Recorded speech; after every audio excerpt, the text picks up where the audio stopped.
Doyumsuz lezzetler kanalımıza hoş geldiniz. Bugün sizinle beraber taze bakla yapacağız. Muhteşem tadıyla. Baklalarımızı bu şekilde kestik ve tenceremizin altına seriyoruz.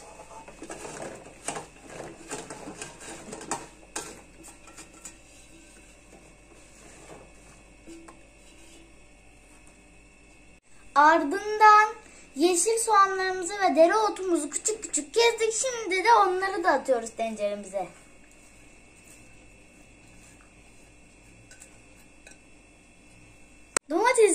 İki domatesimizi kestik ve şimdi yine bunları da döküyoruz.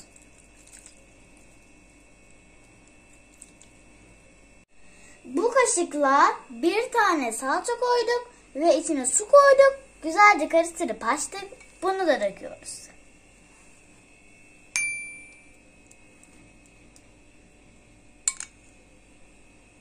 Baharatlarımız bunlar, arzuya göre.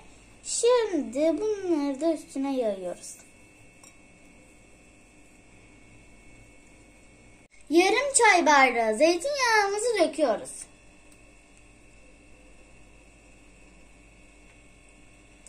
Ve bir şey daha söyleyeceğim. Annem bu tarifin aynısını yapıyor ve ben parmaklarımı yiyecek kadar böyle dayanamıyorum. Siz de aynı bu tarifi denerseniz benim gibi olursunuz.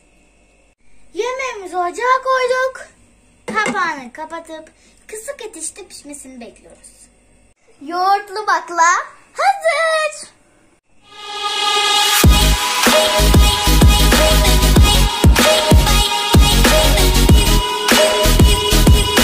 Videoların gelmesi için kanalımıza abone olmayı ve yorum yazmayı unutmayın.